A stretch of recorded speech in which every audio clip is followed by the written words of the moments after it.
दोस्तों, स्वागत है एक बार फिर आपका अपने चैनल पर।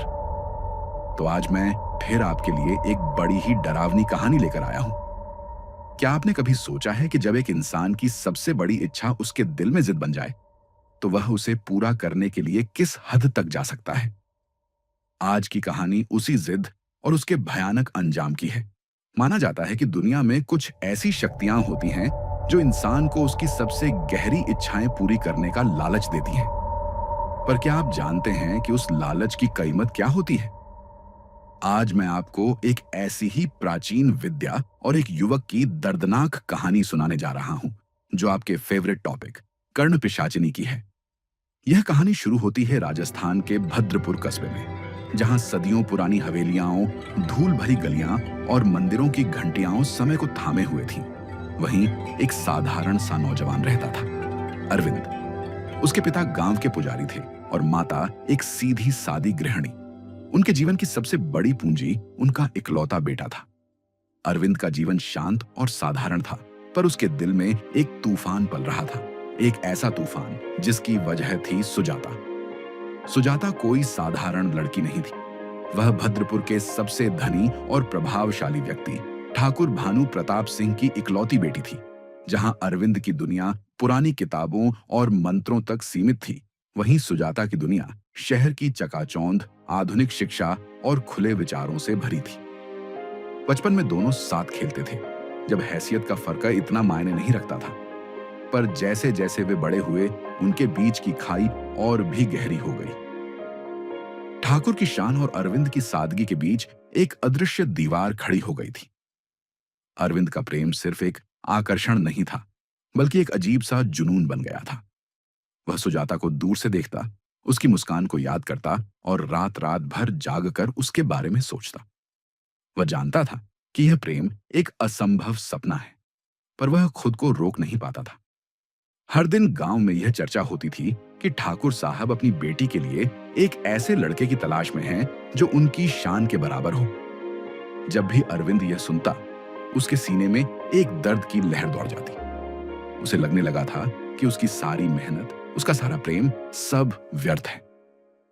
उसकी आंखों में अब प्रेम से ज्यादा निराशा और एक अजीब सी जिद थी। वह रोज खुद से पूछता, क्या मेरा प्रेम इतना कमजोर है कि किस्मत के सामने घुटने टेक दे? उसकी मां ने एक दिन उसकी उदासी को भांप लिया। बेटा, तुम आजकल इतने परेशान क्यों रहते हो? क्या कोई बात है? अरविंद कुछ नहीं कह पाया। वह अपनी पीड़ा को किसी से बांट नहीं सकता था। उसने देखा कि सुजाता के घर में शादी की तैयारियां शुरू हो रही थीं। पंडित, रिश्तेदार और शहर के लोग आने जाने लगे थे। अरविंद का दिल बैठ गया। उसे लगा कि उसकी दुनिया खत्म हो रही है। इसी निराशा में उसने वह रास्ता चुना जो उसके जीवन को हमेशा के लिए बदल देगा। भद्रपुर के बाहर एक बरगद का पेड़ था जो सदियों पुराना था। उसकी जड़ें जमीन में इतनी गहरी थीं कि लगता था जैसे उसने धरती के रहस्य को अपने भीतर समेट रखा हो। इस पेड़ के नीचे एक रहस्यमयी बाबा रहते थे, जिनका नाम रमेशपुरी था। गांव के लोग उन्हें पिशाच बाबा कहते थे, क्योंकि उनके बारे में कई कहानियां प्रचलित थीं कि वे प्रेतों और आत्माओं से बात करते हैं। वह ज्यादातर चुप रहते थे और उनकी आंखें हमेशा कुछ अनदेखी चीजों को निहारती रहती थीं। एक रात अपनी आखिरी उम्मीद खोकर अरविंद रमेशपुरी के पास पहुंचा। चांदनी की हल्की रोशनी में बाबा की आकृति और भी रहस्यमयी लग रही थी।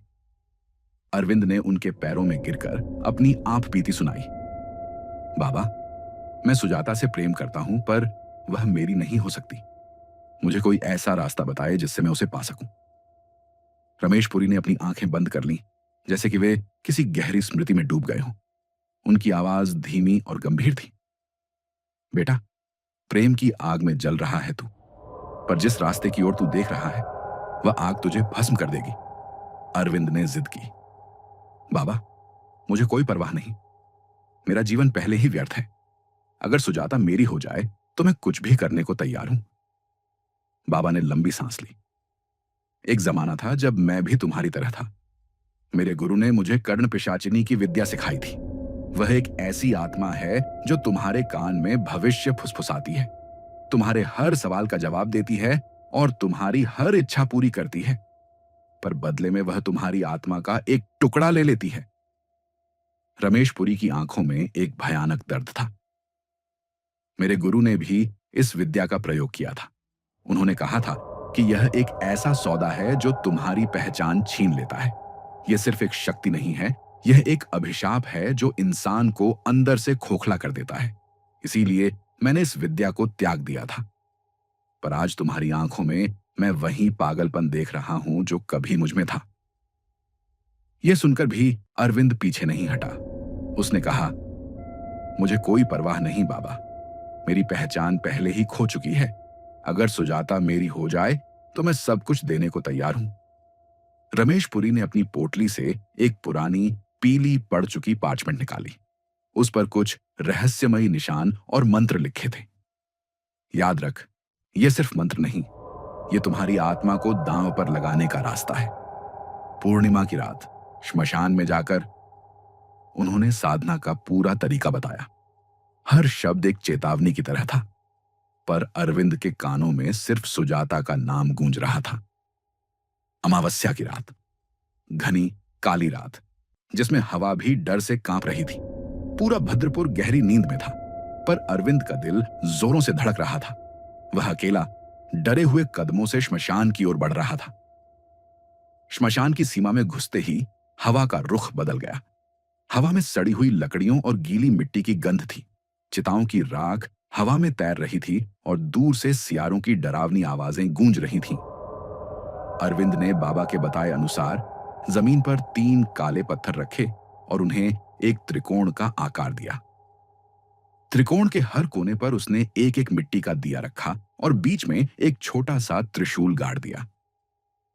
अपनी अंगुली को काटकर उसने अपने खून से जमीन पर एक रहस्यमयी चिन्ह बनाया जो उसे बाबा ने सिखाया था।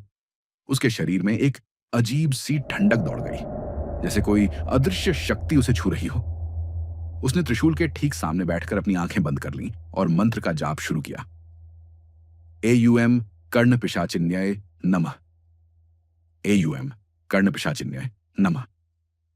जैसे जैसे वह मंत्र का जाप करने लगा, श्मशान का सन्नाटा और भी गहरा होने लगा। कुत्तों के भौंकने की आवाजें अचानक बंद हो गईं। हवा का बहना रुक गया। पेड़ों के पत्ते तक स्थिर हो गए। अरविंद को लगा कि उसके सिर पर कोई भयानक बोझ आ गया है। त्रिकोण के भीतर रखे तीनों दिए एक एक करके बुझ गए, जैसे किसी ने उनकी लौ को फूंक मारकर बुझा दिया हो। एक धीमी डरावनी फुसफुसाहट उसके ठीक कान में गूंजी। क्यों बुलाया मुझे, मनुष्य? सामने की धुंध अचानक एक भयानक रूप लेने लगी। वह एक औरत की परछाई थी। लंबे बिखरे हुए बाल और उसकी आंखें अंगारों की तरह चमक रही थीं। उसके होंठों से एक काला गाढ़ा तरल टपक रहा था। यह कर्ण पिशाचिनी थी। तू मूर्ख है, पिशाचिनी की आवाज गूंजी। मुझे साधना इतना आसान नहीं। मेरा सौदा तुम्हारी कल्पना से भी ज्यादा है। क्या शर्तें हैं? अरविंद ने कांपते हुए पूछा। पहली, हर अमावस्या को मुझे एक बलि चाहिए। अगर न मिली तो तेरी नस नस से रक्त मैं पी जाऊंगी। दूसरी, मैं तेरे कान में भविष्य फुसफुसाऊंगी, पर बदले में तुझे मुझे अपनी हंसी, अपनी दया और अपने सपनों का एक टुकड़ा देना होगा। अरविंद को लगा जैसे कोई उसे भीतर से तोड़ रहा हो, पर सुजाता के लिए उसकी दीवानगी ने सब डर पर जीत पा ली।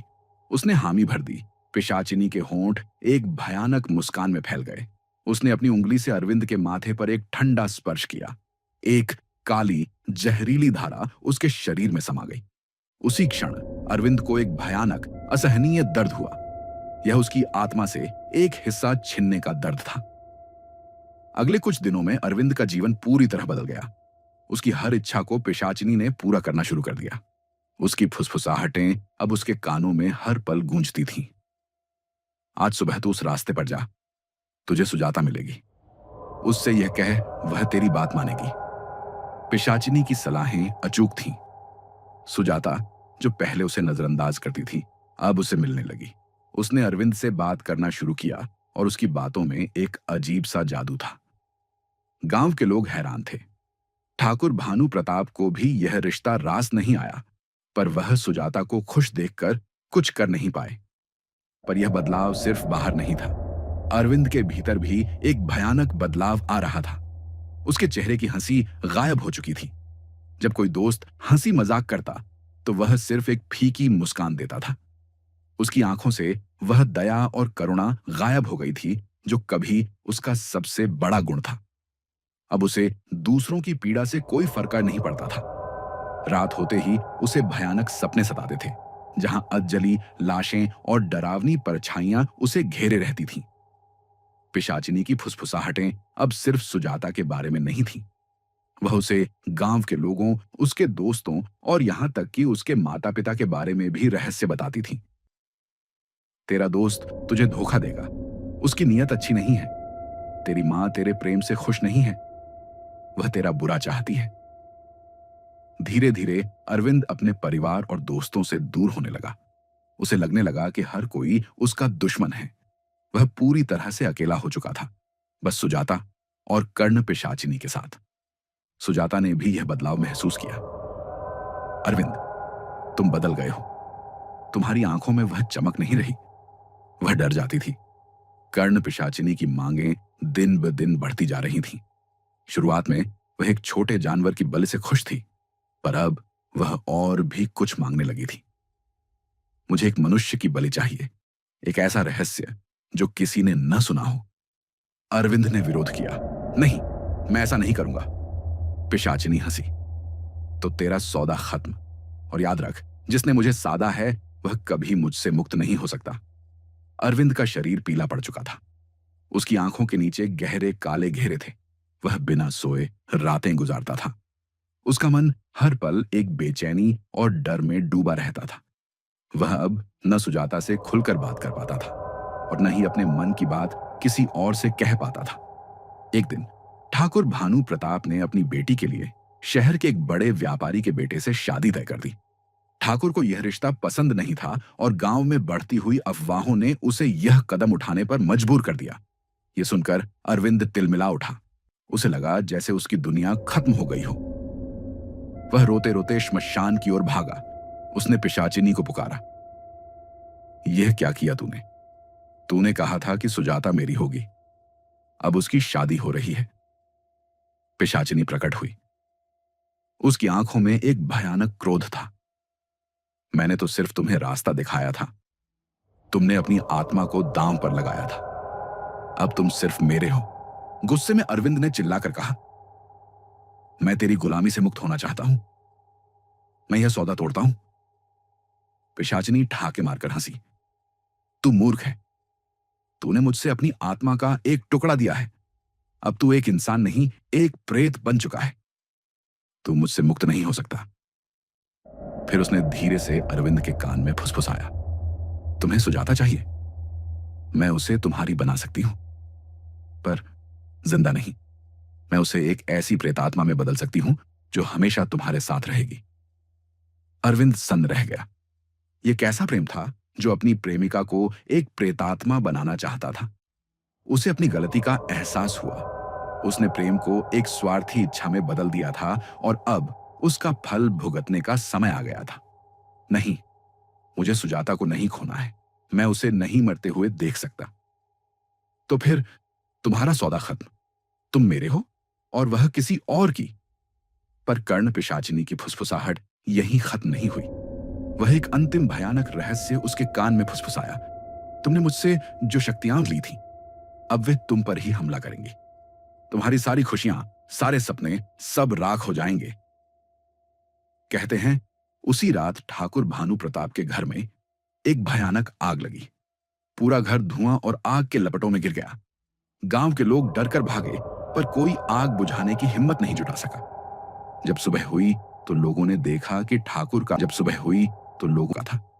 सुजाता बुरी तरह जल गई थी, पर वह किसी तरह बच गई थी। गांव वालों ने कहा कि यह एक भयानक हादसा था, पर कुछ लोगों ने कसम खाकर कहा कि उन्होंने रात को श्मशान से एक औरत की परछाई को ठाकुर के घर की ओर जाते देखा था। उन्होंने उस औरत को काली साड़ी और बिखरे हुए बालों में देखा था। अरविंद का पागलपन अब चरम पर पहुंच गया था। वह सुजाता का नाम जपता, गांव की गलियों में भटकता रहता, पर उसके कानों में अब भी कर्ण पिशाचिनी की फुसफुसाहट गूंजती रहती थी। वह उसे कभी कभी सुजाता की जली हुई शक्ल दिखाती और हंसती थी। मैं तेरा साथ कभी नहीं छोड़ूंगी। तुमने अपनी आत्मा का सौदा किया था, अब तुम्हें जीवन भर इसका बोझ उठाना पड़ेगा। आज भी लोग कहते हैं कि भद्रपुर के पुराने श्मशान में रात को कोई लड़का रोता है, जिसके कानों में कोई अदृश्य औरत बातें करती है। वह लड़का न तो जिंदा है और न ही मरा हुआ। वह सिर्फ एक बोझ है, एक प्रेम की कहानी का, जो लालच और अंधविश्वास में खो गया। तो दोस्तों, ये थी आज की कहानी।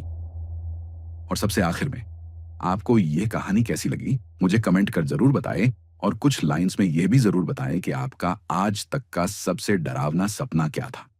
तो चलिए, जल्द ही मिलते हैं अगली कहानी के साथ। तब तक के लिए धन्यवाद।